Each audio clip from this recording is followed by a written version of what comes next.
Well, the Breakthrough Campaign is an idea that within a 60 to 90 day period, with enough people participating, we should be able to raise around $3 million to open this research campus, to bring people together to create the one or more of these robust demonstrators that are putting out over unity electromagnetic electricity and energy. The donations that are tax deductible are going to a nonprofit. The nonprofit would develop these technologies and would have assigned to it any sort of rights.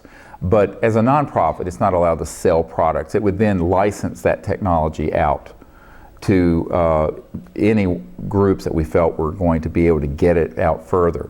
And we think that ultimately then any source of revenue that would come from it could then go back into the nonprofit to get these technologies further developed and educate the public about them and disclose them, but also get them to these areas that have a lot of environmental and energy needs, but where there's a lot of damage happening to the environment. There are certain key areas where these need to get out quickly, and they're not going to be able to be done through the usual model of selling them. They're going to have to be working with international relief and development agencies and be gifted.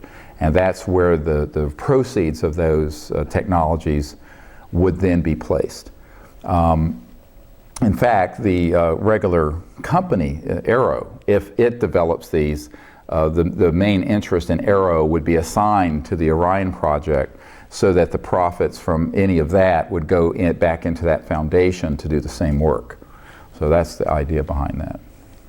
No one involved with this project are doing it with any financial need. Everyone involved don't need the financial reward from this. We're more interested in getting this project done for the planet and fixing the environmental and energy crisis, because there's not a lot of time left in our view.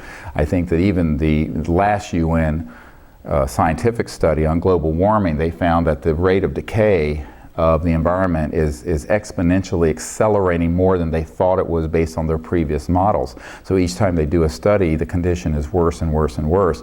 So we feel that we're in sort of a global environmental and energy emergency that requires a public, peaceful energy effort.